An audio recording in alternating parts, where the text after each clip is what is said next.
Bonjour tout le monde. Alors, nous faisons Bonjour l'atelier tout le monde. Raconte-nous et je vais faire l'interview d'une doctorante. Donc, est-ce que tu peux commencer par te présenter en quelques mots?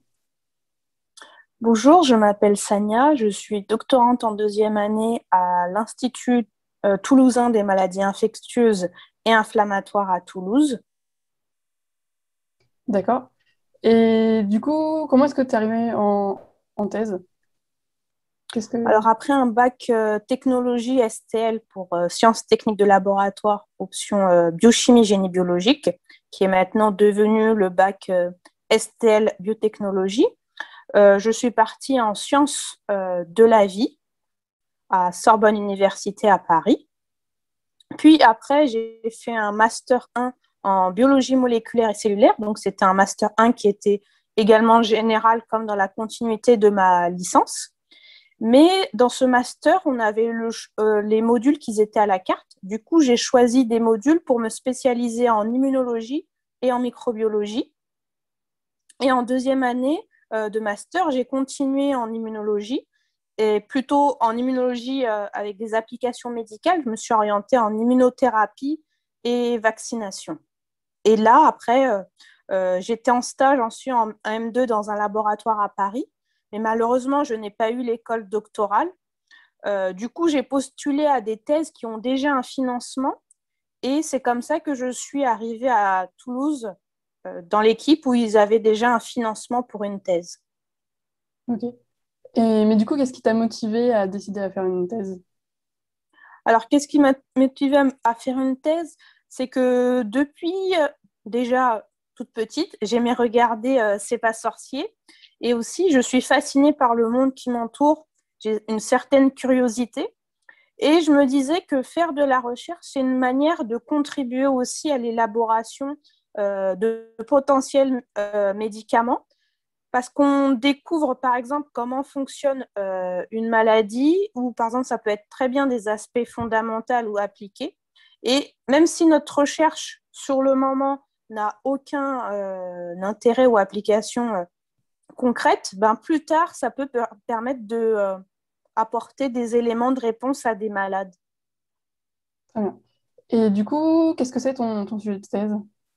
Mon sujet de thèse, du coup, c'est je m'intéresse au rôle de la vitamine D sur une population de cellules immunitaires qu'on appelle les lymphocytes T. Et ça, c'est dans le cadre de la sclérose en plaques. Ok, alors, qu'est-ce que c'est la sclérose en plaques?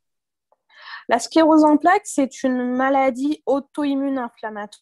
Donc, auto-immune, c'est que on a des cellules immunitaires qui sont les policiers de notre corps. Et qu'est-ce qu'ils font d'habitude? C'est que principalement, ils nous défendent contre les pathogènes, les bactéries, le virus. Un des plus célèbres en ce moment, c'est la COVID-19. Et dans le cas des maladies auto-immunes, nos cellules immunitaires vont se retourner contre nos propres organes. Dans le cas de la sclérose en plaques, les cellules immunitaires vont attaquer la gaine de myéline, donc c'est la couche protectrice qui entoure les neurones. Et cette gaine de myéline qui est détruite, bah, ça entraîne en fait une destruction également des neurones. Et selon la zone touchée du cerveau, bah, on a des symptômes qui sont variables, comme par exemple une baisse de la vision, une faible motricité. Très bien. Euh, du coup, qu'est-ce que tu étudies sur la sclérose en plaques? Alors, il existe des données de recherche qui ont montré qu'il existe un lien entre la déficience en vitamine D.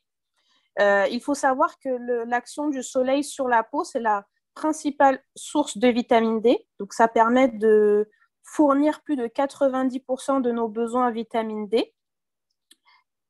Et l'alimentation et également la supplémentation apportent aussi également de la vitamine D.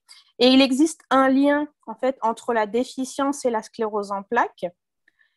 Et du coup, ben, il a été testé chez un modèle de souris de la sclérose en plaques, ben, de leur donner de la vitamine D. Et on a remarqué que l'évolution de la maladie, ben, elle est retardée, les souris vont mieux. Donc on a donné ça ben, chez l'homme. Mais chez l'homme, les résultats, ils sont plutôt contrastés. Dans certains essais, ça marche, dans d'autres, ça ne marche pas. Mais Ce qu'on ne connaît pas encore aujourd'hui, ce sont les mécanismes moléculaires. Comment marche cette vitamine D sur les cellules T? Il faut savoir que dans la sclérose en plaques, donc, il y a plusieurs cellules immunitaires qui sont impliquées, mais il y en a deux principaux. On appelle les lymphocytes T CD4 et les lymphocytes T CD8. Et moi, je regarde en fait de comprendre les mécanismes de comment agit cette vitamine D sur les lymphocytes T CD4. Et du coup, à quoi ça ressemble une journée de test pour toi? Alors, une journée de test pour moi, l'expérience, être à la paillasse, c'est le cœur de mon doctorat. Donc, je suis souvent au laboratoire. Donc, déjà, le matin, ça commence par regarder mes emails. Ensuite, je prépare mes manipulations parce qu'il faut savoir que on n'est pas tout seul. Du coup, il y a des machines où il faut réserver les créneaux, il faut s'organiser. Est-ce qu'on a les bons réactifs? Est-ce qu'on a les bons produits? Est-ce que le protocole est bon? Du coup, après, je me lance. Par exemple, je décongèle des cellules immunitaires qui sont en fait à l'azote, qui est à moins 80 degrés. Du coup, je les ramène à 37 degrés. Ensuite, je fais des cultures cellulaires avec ces cellules en rajoutant, par exemple, de la vitamine D. Ce que je fais aussi, c'est regarder en fait les cellules au cytomètre en flux. Donc, c'est une machine qui permet en fait de regarder les caractéristiques des cellules en fait et du coup ça nous donne plein d'informations sur les cellules et dans mon cas par exemple comme j'ai des cellules avec la vitamine D sans la vitamine D donc je pourrais comparer les caractéristiques. Est-ce que la vitamine D elle module une caractéristique ou non? Et après il y a également des réunions aussi des discussions notamment avec ma directrice de thèse avec mes collègues. Donc, en fait, mes journées, ça, c'est à peu près une journée type, mais elle peut être variable. Il y a aussi l'analyse des données. Donc, ce n'est pas le plus fun dans notre métier, mais voilà. Il y a aussi la lecture d'articles pour se mettre à jour sur la bibliographie qui permet d'orienter, en fait, notre recherche ou de dire, ah oui, ça a été trouvé. Du coup, ça, on ne connaît pas encore. Et donc, du coup, d'avancer, de ramener notre pièce du puzzle.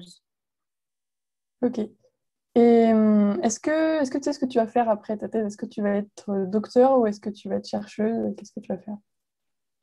Après ma thèse, déjà, quand on a le doctorat, donc je serai docteur.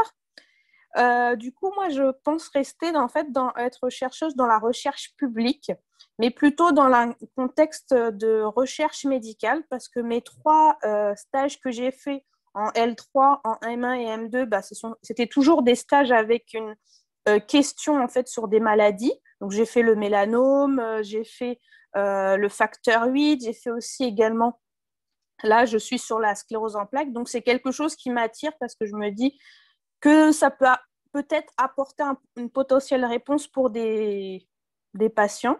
Et aussi, en parallèle, j'aimerais aussi faire de la médiation scientifique. Je trouve ça important, en fait, d'expliquer la recherche, qu'elle soit compréhensible à tous. Comme ça, en fait, tout le monde devient acteur. Et au lieu de, par exemple, comme on a en ce moment, on peut le connaître avec la pandémie de Covid, on écoute ce que disent les informations, et là, c'est surtout qu'ils deviennent acteurs de la science et peut-être aussi y contribuer. Très bien. Ok. Eh ben, merci, Sonia. Merci beaucoup.